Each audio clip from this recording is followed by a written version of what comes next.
વિદ્યાર્થી મિત્રો, ધોરણ 9 વિષય ગણિત ચેપ્ટર નંબર 9 સમાંતર બાજુ ચતુષ્કોણ અને ત્રિકોણના ક્ષેત્રફળ ભાગ 10 માં છેલ્લું સ્વાધ્યાય 9.3 એમાં દાખલા નંબર પહેલો રાઇડર સ્વરૂપે છે સાબિતી આપણે આપવાની છે। આકૃતિ બાજુમાં આપી દીધેલી છે, એના ઉપરથી આપણે સાબિતી આપવાની છે। હવે અહીંયા આપણે ત્રિકોણ ABC ની એક મધ્યગા AD છે। હવે આ એક નવો શબ્દ તમારા માટે આવ્યો, મધ્યગા। તો મધ્યગા કોને કહેવાય એ આપણને ખબર હોવી જોઈએ। પછી શું કહે છે કે AD મધ્યગા પર કોઈપણ બિંદુ E છે, આ AD મધ્યગા છે, તો AD મધ્યગા ઉપર આ AD એ મધ્યગા છે અને AD ઉપર કોઈપણ બિંદુ E આવેલું છે, તો સાબિત કરો કે એરિયા ઓફ ABE એટલે આ બાજુનો એરિયા ABE અને આ બાજુનો એરિયા AEC સમાન છે, ACE સમાન છે એવું આપણે સાબિત કરવાનું છે। તો અહીંયા મધ્યગા અને ભેદ એ બંનેના કોન્સેપ્ટ બરાબર મગજમાં ક્લિયર હોવા જોઈએ। અગાઉ પણ મેં તમને કહેલું છે કે મધ્યગા કોને કહેવાય। હું પહેલા શબ્દોમાં વ્યાખ્યા બોલું છું, ત્યાર પછી આપણે આકૃતિ દ્વારા સમજીએ કે મધ્યગા એટલે ત્રિકોણનું કોઈ એક શિરોબિંદુ અને તેની સામેની બાજુનું મધ્યબિંદુ જે રેખાખંડના અંત્યબિંદુ હોય તેવા રેખાખંડને ત્રિકોણની મધ્યગા કહેવાય।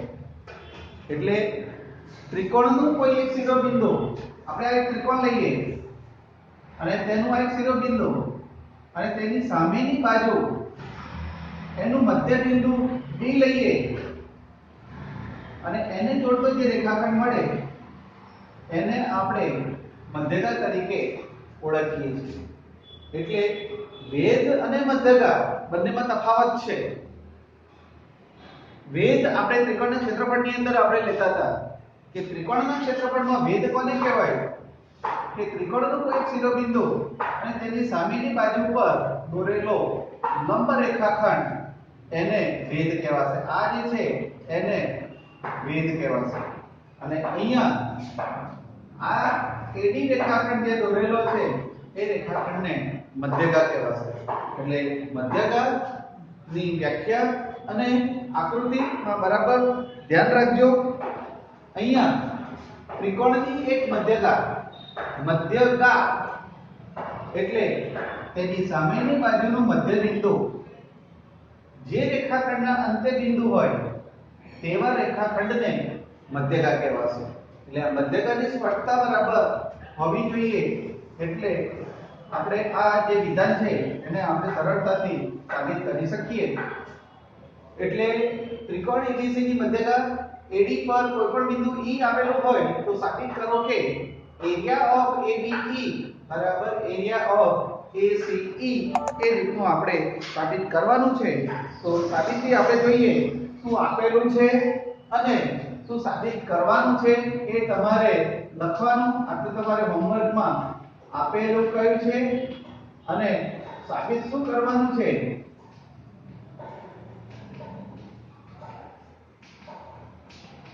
એટલે કે પક્ષ અને સાધ્ય, આટલું તમારે જાતે કરવાનું। એટલે તમને થોડી પ્રેક્ટિસ થાય કે આની અંદરથી કયું સાબિત કરવાનું છે અને છૂટું પાડતા તમને આવડે। હવે આપણે સાબિતીની અંદર જોઈએ તો સાબિતીમાં AD એ ત્રિકોણ ABC ની મધ્યગા હોવાથી AD એ ત્રિકોણ ABC ની મધ્યગા હોવાથી તે ત્રિકોણ ABC નું બે સમાન ભાગમાં વિભાજન કરે છે। બે સમાન ક્ષેત્રફળો વાળા બે સમાન ક્ષેત્રફળોવાળા ત્રિકોણોમાં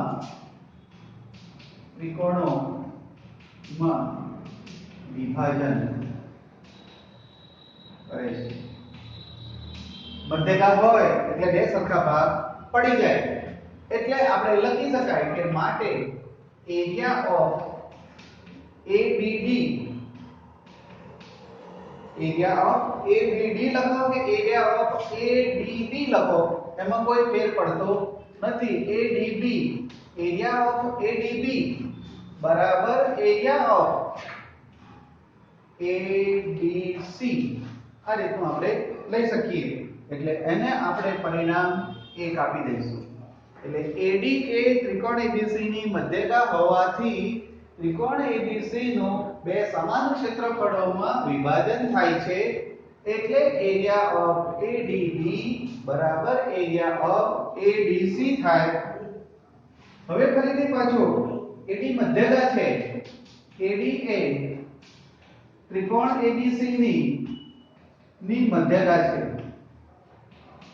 એટલે સામેના જે રેખાખંડોના સરખા ભાગ પડે માટે BD બરાબર DC એ રીતનું આપણે લઈ શકીએ. હવે BD બરાબર DC એટલે આ બંને ભાગ સરખા થશે, આ બાજુનો ભાગ અને આ બાજુનો ભાગ સરખો થશે. હવે આપણે જોઈએ બીજો ત્રિકોણ, અહીંયા AED નીચલો જે ત્રિકોણ EBD આ ત્રિકોણની આપણે વાત કરીએ કે ત્રિકોણ EDB આ એક ત્રિકોણ અને આ એક બીજો ત્રિકોણ, અને ત્રિકોણ EDC સમાન પાયા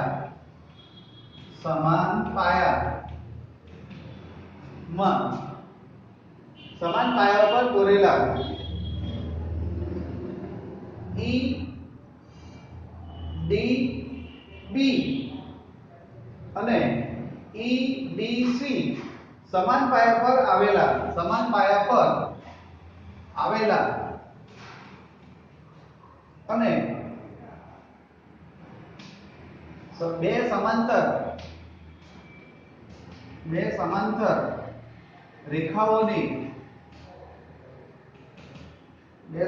રેખાઓની જોડની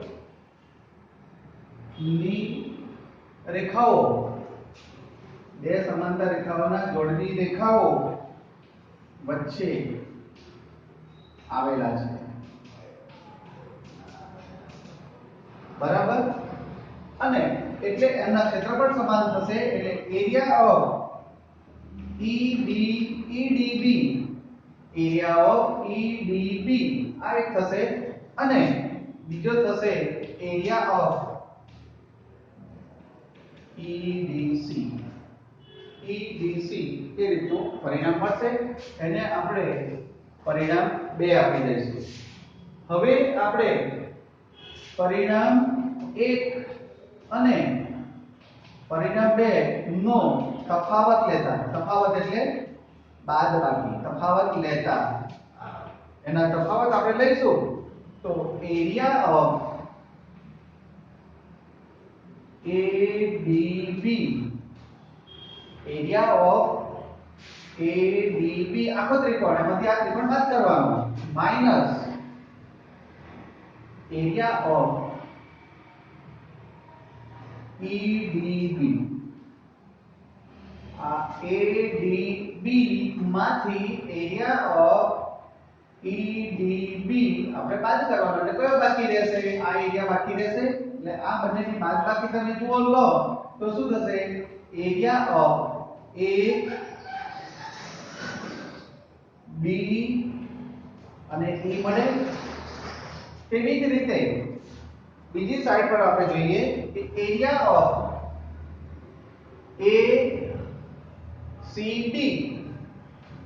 ACD minus area of EDC. તો આ બંનેની બાદબાકી કરીશું. આ આખા ત્રિકોણમાંથી આટલો ત્રિકોણ તમે બાદ કરી દો તો કયો ત્રિકોણ મળશે?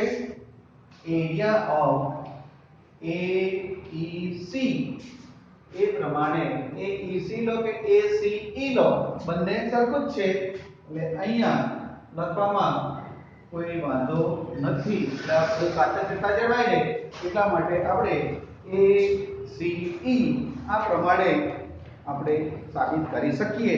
એટલે અહીંયા આપેલ આકૃતિમાં ત્રિકોણ ABC ની એક મધ્યગા AD છે.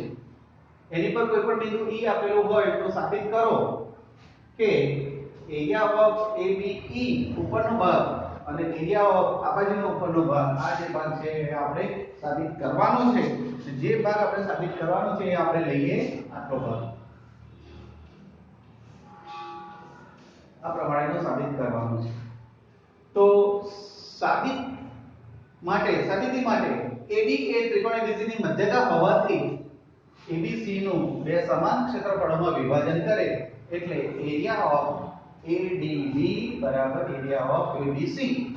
ફરીથી પાછી AD મધ્યગા હોવાથી આ એક શરત, બીજી શરત એવી છે કે AD એ મધ્યગા હોવાથી એનું BD અને DC એ બંને એક જ થશે એટલે કે બંનેના માપ સમાન છે એમ કહેવાશે.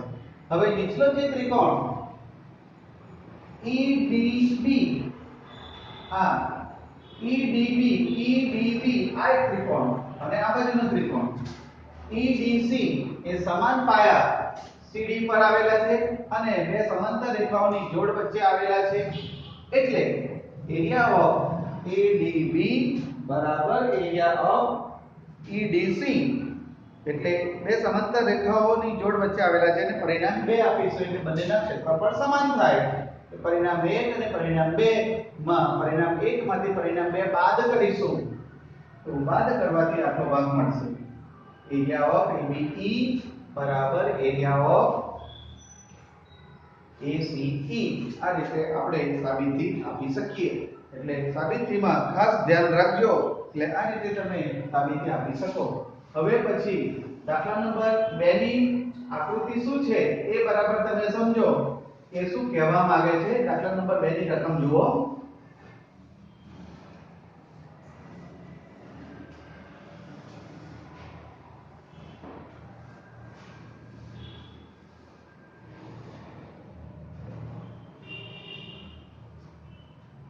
દાખલા નંબર 2.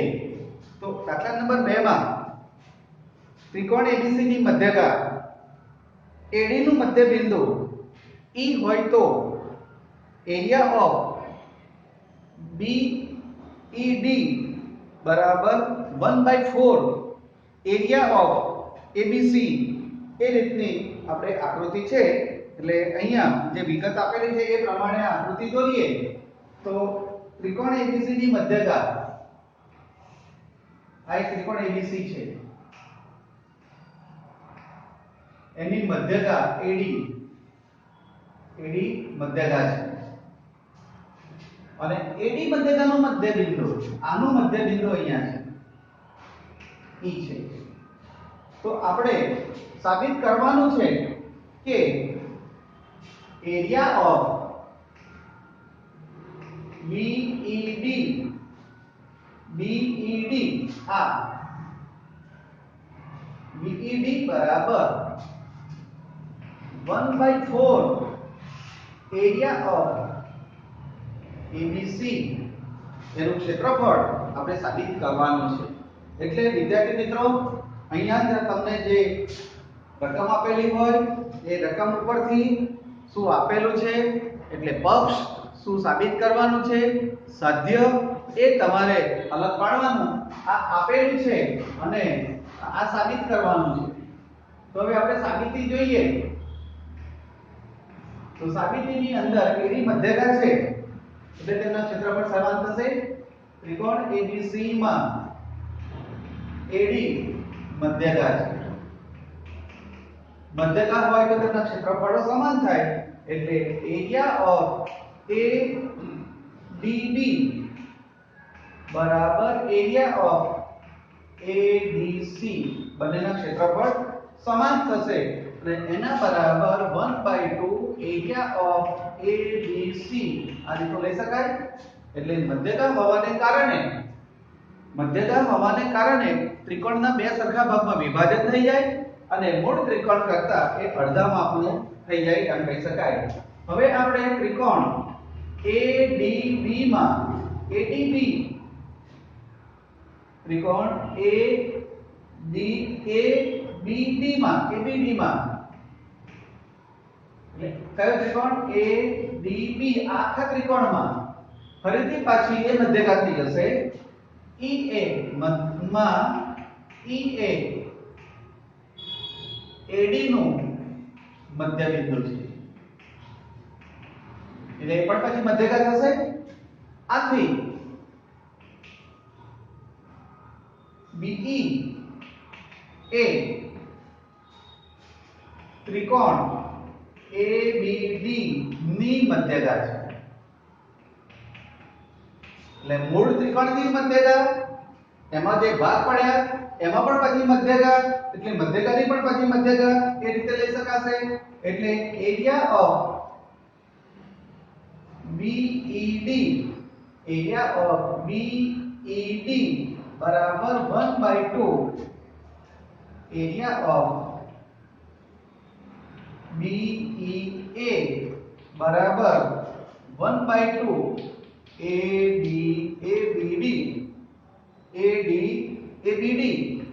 ABD બંને સરખા થશે. આમ એરિયા ઓફ BED બરાબર 1/2 એરિયા ઓફ ABD આ રીતનો લઈ શકાશે. અને એરિયા ઓફ ABD બરાબર 1/2 એરિયા ઓફ ABC બરાબર. હવે અહીંયા આ AD મધ્યગા દોરી એટલે બે સરખા ભાગ પડ્યા. તેવી જ રીતે અહીંયા આ ત્રિકોણમાં ABD માં આ મધ્યગા દોરી તો પણ બે સરખા ભાગ પડ્યા. એવી રીતે આ બાજુ પણ જો મધ્યગા દોરવામાં આવે તો બે સરખા ભાગ પડે. એટલે 1 2 3 અને 4 1 2 3 અને 4 ભાગ પડી જાય. ત્રિકોણના મધ્યગાના પણ મધ્યગા પ્રમાણે ભાગ પડે. એટલે area of ABD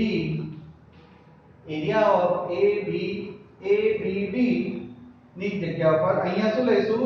area of BED લઈએ.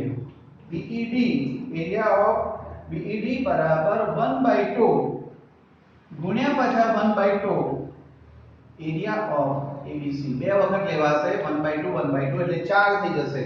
એટલે એરિયા ઓફ BED બરાબર 1/4 એરિયા ઓફ ABC. એટલે ચાર સરખા ભાગમાં એ વિભાજન કરે છે એમ આપણે કહી શકાય. એટલે અહીંયા આ પ્રમાણે આપણે સાબિતી આપી શકીએ. એટલે વિદ્યાર્થી મિત્રો, આવા પ્રકારની જે સાબિતી હોય એમાં ખાસ કઈ એટલું હોતું નથી, બરાબર ઈઝી હોય છે, પણ લખતા તમને આવડતું હોવું જોઈએ. તો આ પ્રમાણે તમે સાબિતી આપી શકશો. હવે બાકીના દાખલા જે છે એ પછીના ભાગની અંદર આપણે લઈશું. અસ્તુ.